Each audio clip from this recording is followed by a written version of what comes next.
You're listening to Thunder and Lightning on SuperTalk Mississippi, covering Mississippi State sports like nobody else. With Sports Talk Mississippi's Brian Hadad and Robbie Faulk of On3 Sports.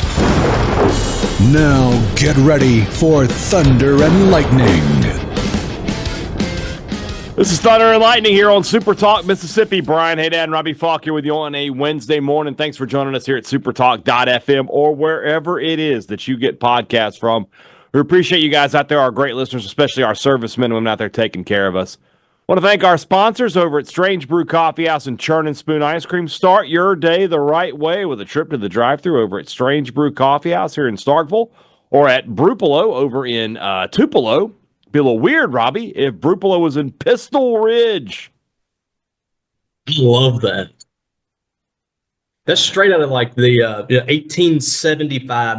That's where that came from. It was like an old West town or something. They had a showdown in the downtown area.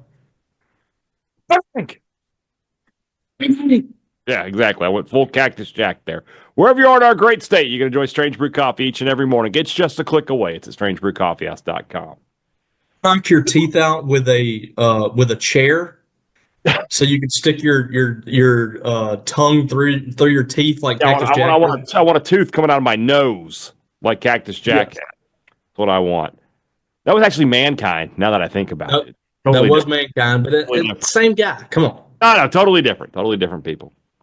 The Mississippi Beef Council wants to remind you that beef, it is what's for dinner. Whatever you're cooking up this weekend, any weekend, beef needs to be on the menu. And guys, if you were thinking, man, we didn't get a whole lot of chilly weather. Well, the good Lord has provided for you. It's going to be cold this weekend, so break out that big pot and put yourself some beef chili, some beef stew, some taco soup, anything you want with beef to warm your bones.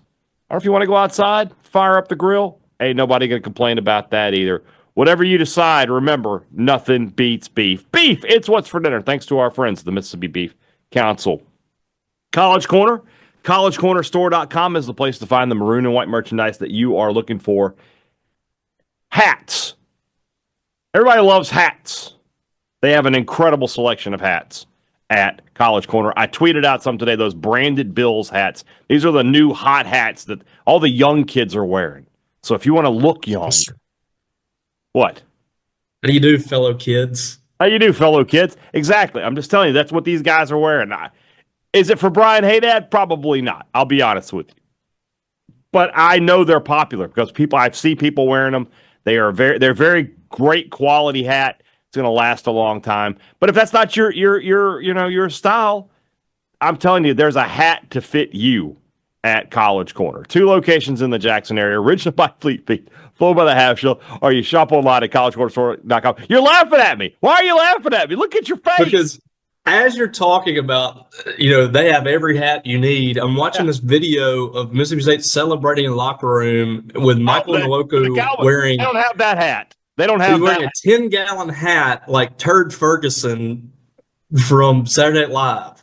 Got a hat. It's a funny hat. Yeah. It's like when Peter Griffin, he had the addiction. He couldn't take off the hat. I can take it off whenever I want. I just don't want to. Get back. Exactly. Restaurant Tyler, Starkville's flagship restaurant. Lunch, dinner, Sunday brunch. The best meal in town is at Restaurant Tyler. The best meal in town was at Restaurant Tyler today. Robbie and I went to lunch at Restaurant Tyler. It was, as the kids say, hitting. It was busting. I mean, I looked at you and I was like, we both took a bite of our side first. They're like, it's going to be good. It's going to be good. You took a bite of the grits. I took a bite of the sweet potato. The grits today were unbelievable. It was like every single thing on the plate was good. Every single thing.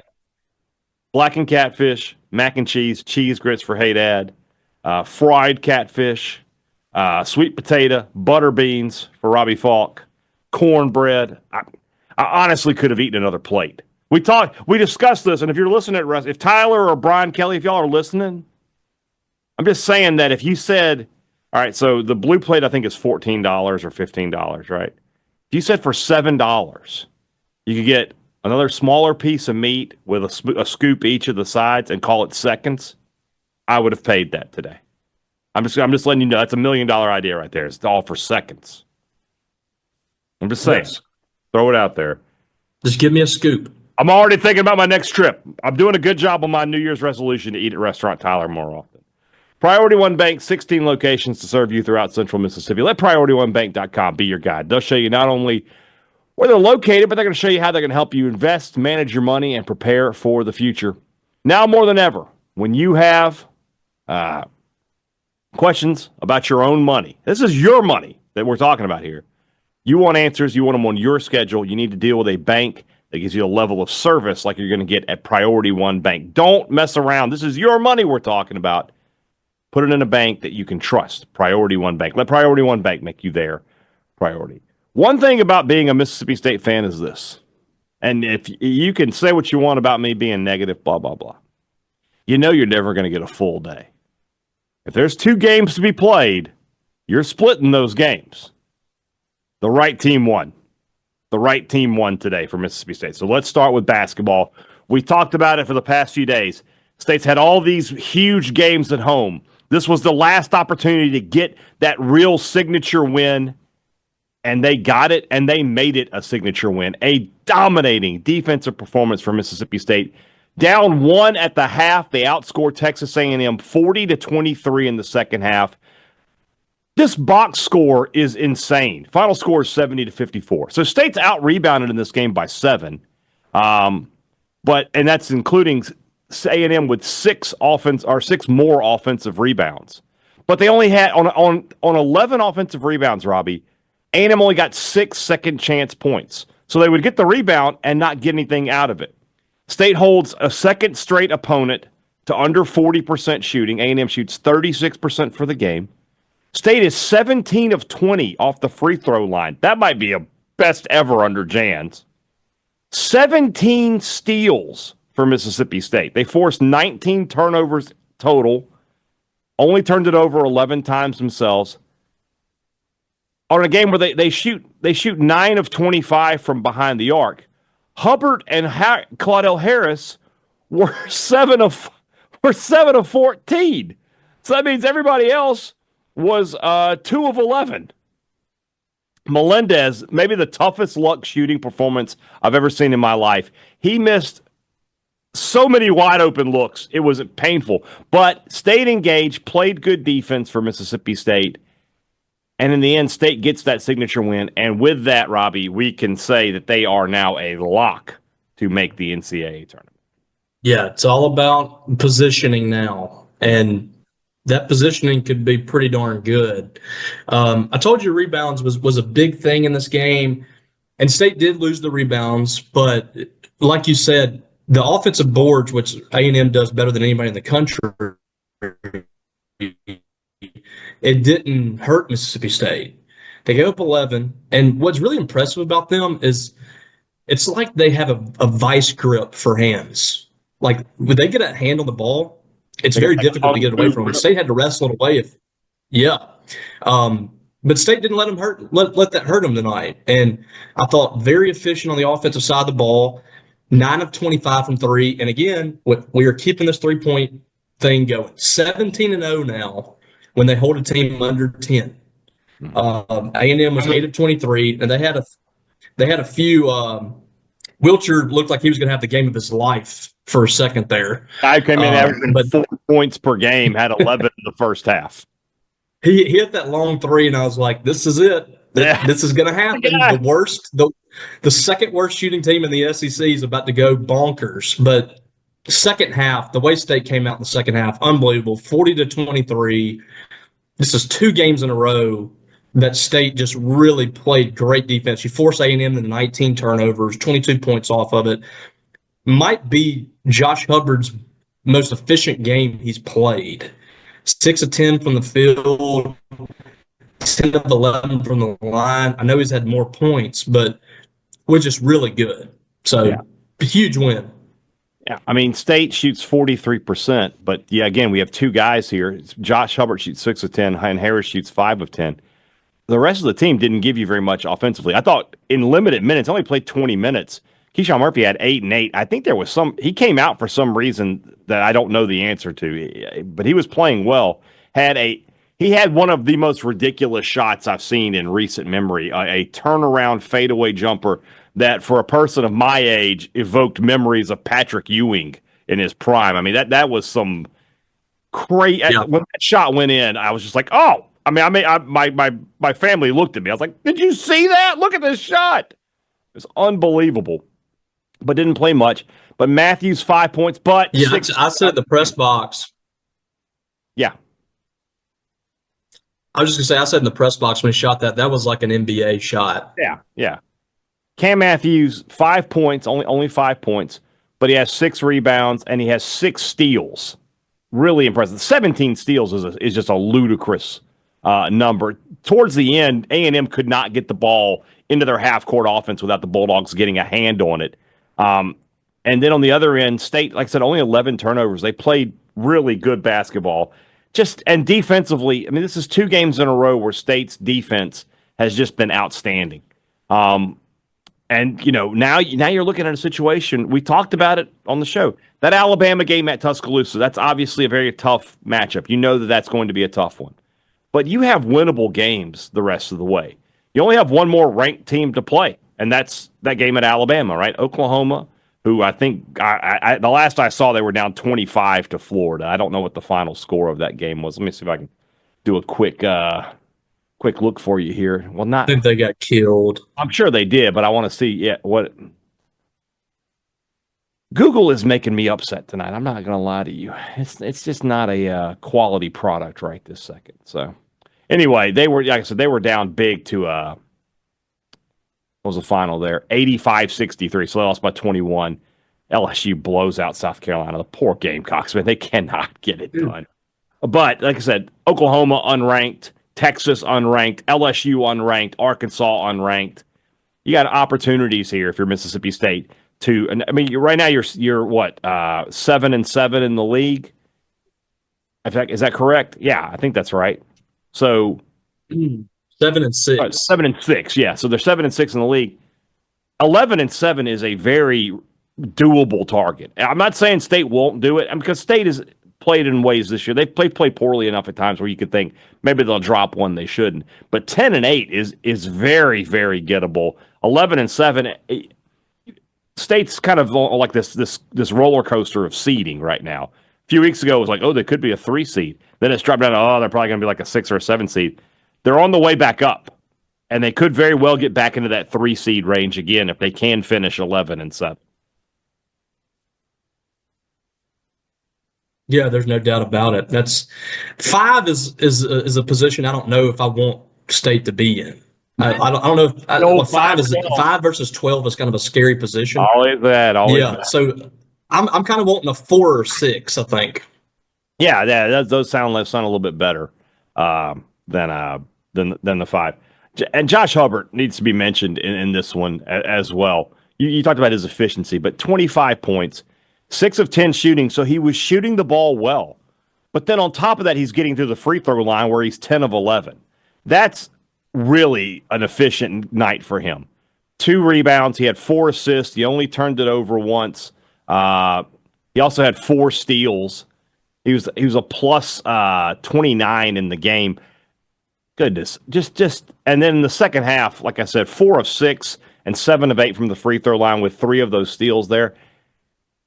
And then Claudell Harris deserves a mention. This is 2 straight games for Claudell Harris where he played well. And, on a night where Kugel and Melendez has 10 points, but it's on 3 of 11 shooting. He did have 5 rebounds in this game. How many steals?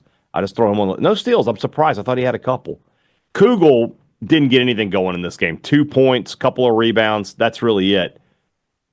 Harris, though, he hit a couple of threes, and that's when the lead was close, and he allowed State to sort of expand that lead, get it out into double digits, and then, State just sort of took over from there. This was a really good win. I'll be fascinated to see the net when we look at it on Wednesday. I would think State moves up a couple of spots at least. They were 29 coming into this game. They probably should be 27, maybe even 26. And then if they can beat Oklahoma, even with Oklahoma's situation right now, not being, any good. And that's, I guess I'm being kind of kind with that. But they're 52nd in the net. Even they'll drop tonight after losing to Florida, but even if they drop to like 55, 56, still a quad one opportunity for Mississippi State on Saturday. So they could get two if they go 2-0 quad one this week. That's just they're just putting themselves into a great position. They're 7-6 in quad one.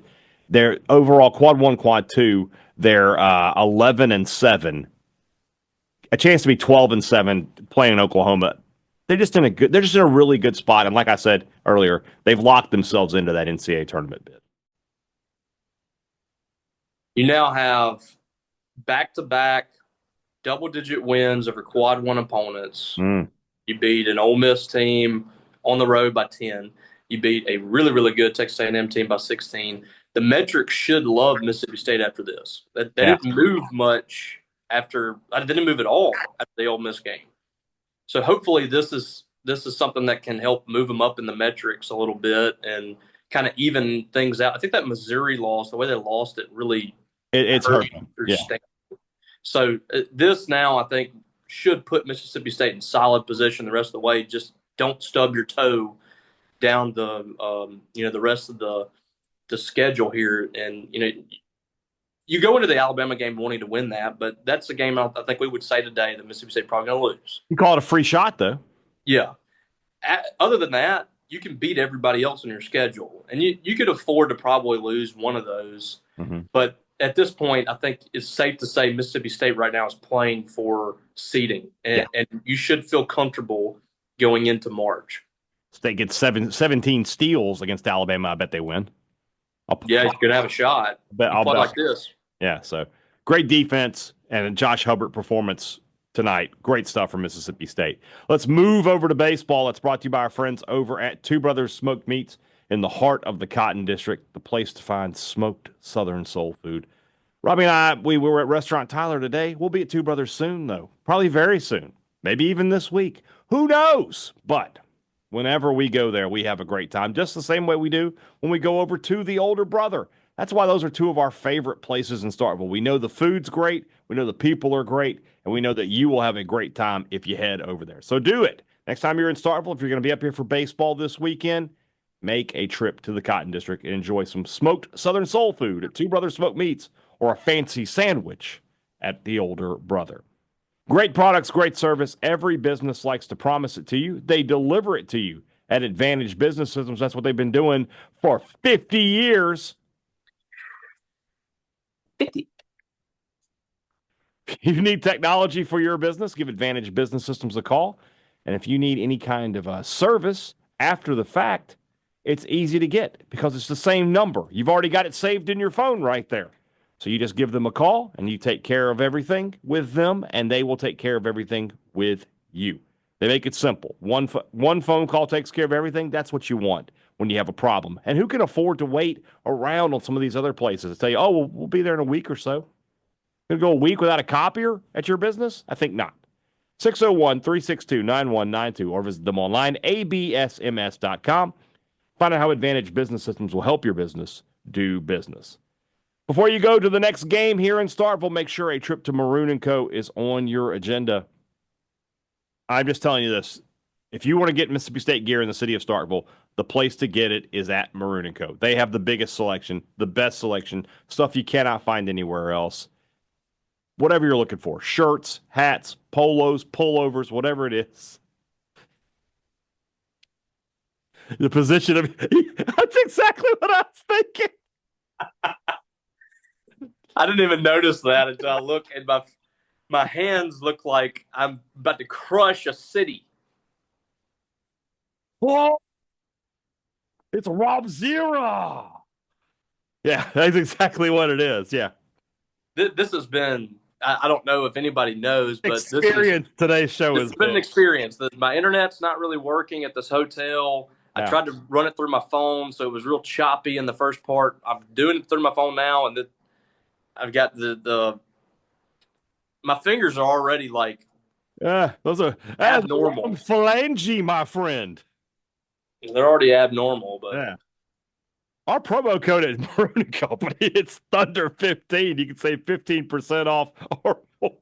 It looks like a giant spider. It's like, Are my nails okay? yeah, as I burrowed into the tarantula's hutch.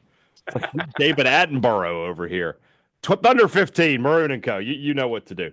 Baseball, you're in. The reason you're not here in the studio or at your home is you're in Hattiesburg. You were at Pete Taylor Park tonight. I don't ever want to overreact to these early games, but maybe I do. Maybe I do want to overreact. Pitching is fine. They gave up 3 runs. It was all early in the game, and a lot of it was on some defensive issues. 4 errors. Sawyer Reeves, that throw that he made, I think it was in the 6th inning, maybe the 5th. That's one of the worst defensive plays. It's like he didn't see. He thought Hunter Hines was 6 feet away from where he actually was. That was a bad throw. And led to a run, I believe. Yeah. So defense not great, and then the hitting tonight. How many hits? 2, 3, 4 hits, and that didn't happen until the 6th inning. Again, try not to overreact. There's 50 some odd more games to play, but this was not a very exciting night for Mississippi State and Hattiesburg. It's the same game we've seen from Mississippi State in some of these non-conference games for the last several years. They have these games where the hitting approach that they have in some of these games is just absolutely awful. I mean, they got up there, and in this game, it was like they were just hacking away up there. The middle of their lineup was non-existent. They had 3, 4, 5 up in the 9th inning. All of them struck out. Didn't have a competitive at bat. Didn't get a guy on base to make it interesting. It was just a complete no-show from the offense in this game. And then you had the defensive miscues. We've seen that from this team at times under Chris Lemonis. It's just they have games like this where it's just like, what is going on? That happens, it seems like, every year. But, I hate to say this, but that's how baseball works sometimes. I can't make any definitive statements about this team like people do. I can't make those statements right now. We just don't know enough about this team. I've seen teams look absolutely awful in non-conference play here that have won the SEC. Mm-hmm. I've seen teams that looked absolutely awful that have gone to the national championship or a game within the national championship series like 2018. Mm-hmm. It's too early to know. I think this team's going to be able to pitch it really well. I've really liked what I've seen from the pitching staff this year so far. The bullpen today was exceptional. Yeah. They weren't walking people. They gave up, I think, 2 hits, no runs. They were fantastic. I didn't think Charlie Foster was awful. He walked a couple of batters in the 1st inning. He should have got out of that inning. Ross Highfield had a pass ball and then threw the ball away at home plate on a play that, it was a pass ball, but he still had a chance to get the out at home plate. He threw it away. So the defense really let Charlie Foster down. I think the atmosphere kind of got to him. I think he's going to be fine. Pitching is one thing that I feel like I've seen enough earlier this year. I think it's going to be good. The rest of it, I just don't know. And I think there's still some fluctuation here. I don't think Lucas Buckner is going to be kept off the field a whole lot. Yeah. I really think he's going to make it difficult. That's another Jake Mangum. I'm not saying he's going to be Jake Mangum, but that kind of player that just will will himself to plays, will himself to hits, getting on base. A Jake Mangum, David Mershon kind of guy. You calling him a dirtbag? I think he's a dirtbag. I really do. Oh, we love a dirtbag here on Thunder and Lightning. He broke up the no-hitter. He was 2 for 2 in the night. He made every play that was hit his way at second base. Not the biggest guy at all, but he's a ball player. And at the end of the day, I think the atmosphere and stuff, it kind of got to Sawyer Reeves, which is, kind of strange. This is a veteran, and the freshman comes in there and I thought played a lot more poised. So, I don't know what's going to happen there, but it feels like Lucas Buckner's going to find his way in the lineup some form or fashion. It wouldn't shock me to see him starting at some point this weekend. But like Chris Lemonis said, they have to be a lot better than this. They just did not show up in this game. And so it's about bouncing back for them because this Missouri State team coming in this weekend last year was a very good hitting team. They can put runs on the board. So, we talked about the pitching and we think State's going to be okay there, but it doesn't make a difference if you lose 2-0, 3-0, 3-1. You got to find a way to hit. Ace Reese is a guy that we expect more from. Hunter Hines is a guy obviously we're going to expect more from. You just can't have that. 3-0 is a tough hole to climb out of, but when you go to the bottom of the ninth with your 3, 4, 5 hitters, you expect to get something going, and instead State strikes out the side. All three of those guys strike out. That's not getting it done. And so they got to find a way to get better than that. You talked about, or we talked about last week that Lemonis had kind of talked about the emphasis on non-conference games and getting off to a good start. I will say this time a year ago, State was 2-3. So, regardless of that, they're going to go into the weekend in a better spot than they were. And at the end of the year, chances are this loss, you'll look at it and go, well, you lost to a top 30, probably RPI team on the road. Not a big deal. As long as State beats them when they come up here to Starkville next month, nobody's really going to care about it. But that being said, I feel like State's a team that over the last few years, you see these symptoms and you get nervous that you're going to have a relapse is what it is. Now, last year, they were really bad in the non-conference, but they found a way to be really good in SEC play. It was almost miraculous the way they did it. And I think State would rather not do that again, though. They would rather have the good conference and the good non-conference so that they can host. Yeah. You've got one non-conference loss now. That's fine. You could have another. That'd still be okay. 3 is where we have to start looking around and going, okay, now you're really pushing it. And then anything over 3 is a real issue in terms of are you going to be able to host or not? So this is it's not a big deal by itself. It's one of those, it's a molehill that can become a mountain. If you don't, this weekend, you put yourself in a situation where you need to sweep again. Yeah, and Missouri State's always a really good program. Good program, yeah. They always seem to be in the mix in the postseason. That's a team that teams just don't want to see.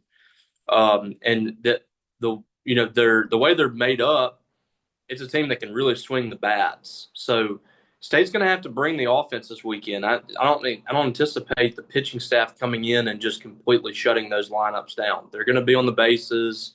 They're going to be able to score runs this weekend. State's going to have to bring out the offense. They're going to have to bring out the bats. And, it's like Lamona said, like they kind of took the Sunday game and brought it into this game. They weren't great offensively in that Sunday game. The approach wasn't great. Just didn't really look locked in. That's how they were in this game. They kind of reverted back to what we've seen with these hitters in years past. They go through these lulls at the plate. They go through these games where they just do absolutely nothing, and the approach is just really bad one way or the other, whether it's swinging at a bunch of junk or taking, strikes right down the middle. That's what this team seems to do, every single year. So I wouldn't look at this game and just get super upset about it. It was frustrating. It was what it was, but it's not one of those things where it's destroying your season. No.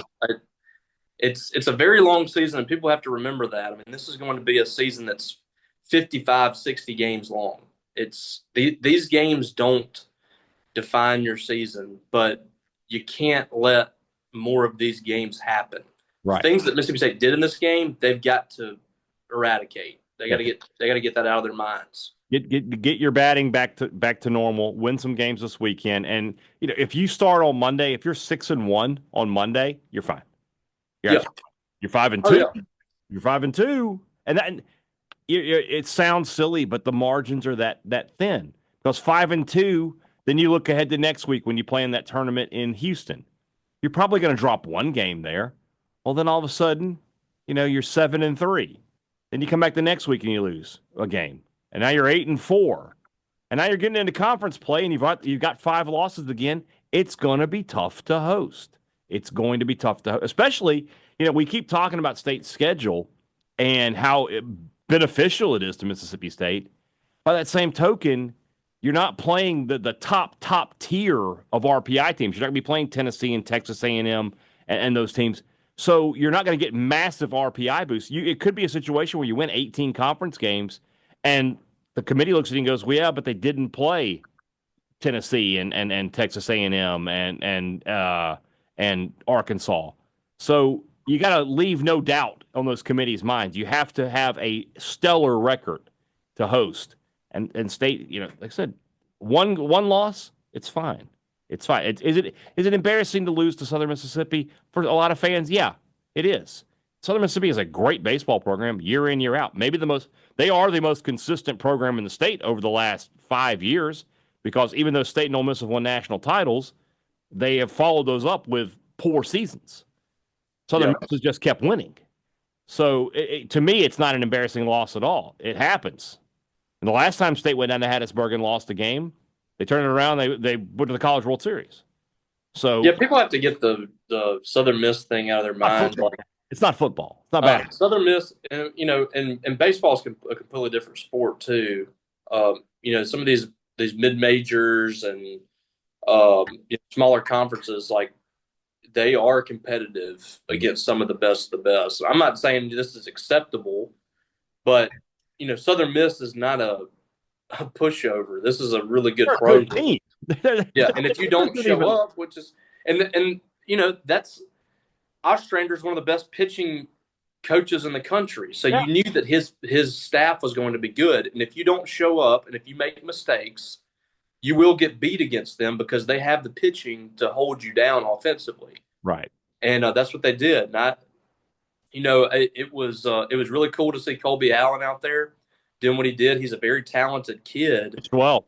And he kept the ball down. There was a little sink on it. State was pounding it in the ground. He was throwing strikes. He was really effective against this lineup, and they never truly got back in it after his start. So you got to give a lot of credit to him and Southern Miss's pitching staff. But State, they gave up hits to just two different players. Mm-hmm. They had one guy had 3 hits. He had a double, a home run, and then got another base hit, a single, and they had one other hit in the ball game. So State's pitching was just as good in this game. They just had 4 errors, right, and they couldn't score. So yeah. There's no. I saw some people online that are like, it should never. It's baseball. I mean, you lose games like this, but never mind that. Southern Miss is a team. They're capable of winning a lot of games. So the 85 team, didn't they lose like Mississippi College or something? It's one of those things. All right, we haven't done it in a while, but let's do it right now. Curtain.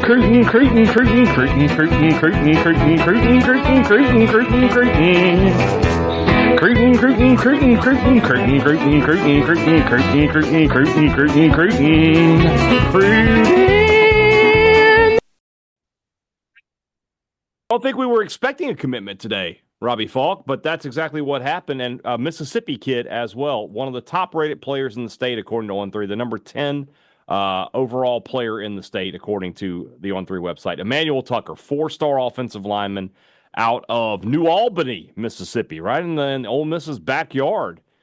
Big kid and a big pickup for Mississippi State. Phil Lodeholt getting in on the top offensive lineman in the state of Mississippi. This is a guy that has just put out a top 6 a few weeks ago. I know he had visited with Lane Kiffin recently and was talking about maybe planning a visit to Ole Miss. That's a pretty good job by Mississippi State to get him locked in and part of this class. Yeah, Cody Kennedy was really out in front with that kid and stayed in the game with him. I thought he did a good job recruiting him, and then he just built a really good relationship with Jeff Lebby, and Phil Lodeholt comes in and essentially shuts it down. Great job by Lodeholt. I've been impressed with him early with what he's been able to do in recruiting.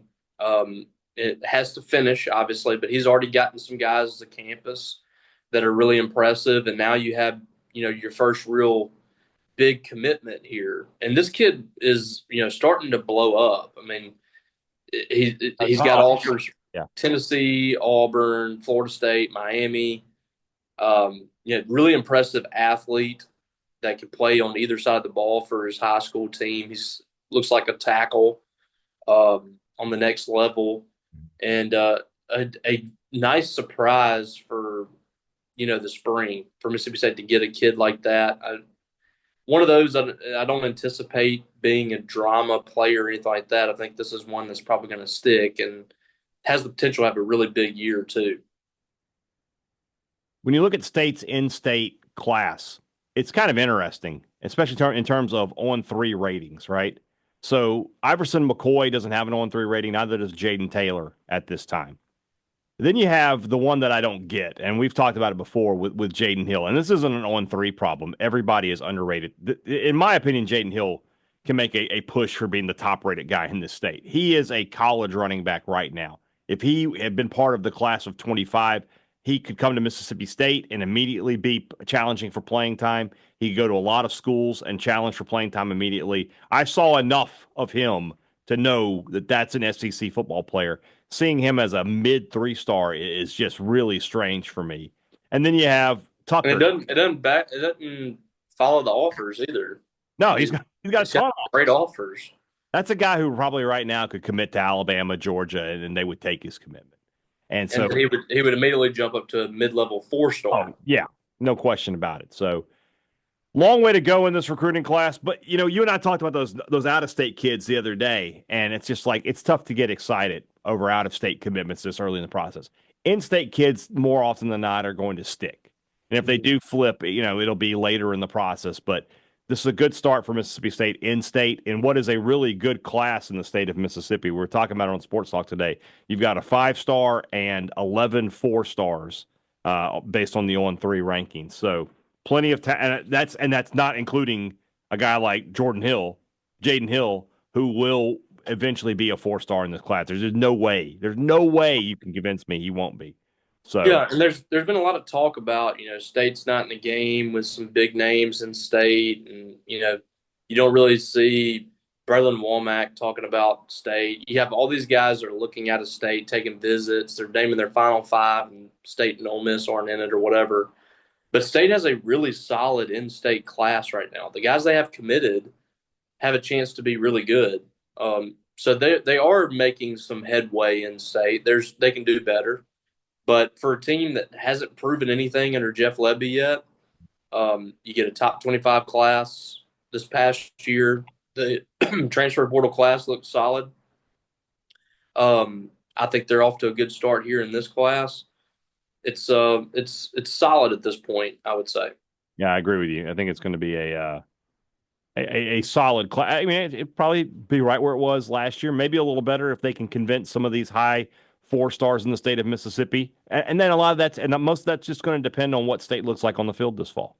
And I think that's a very simple correlation. If State shows some improvement, they win some ball games, and Jeff Lebby can convince people he's got things going in the right direction, State can get the recruits in. If he doesn't and they have another terrible season, well, then it'll just be what it is.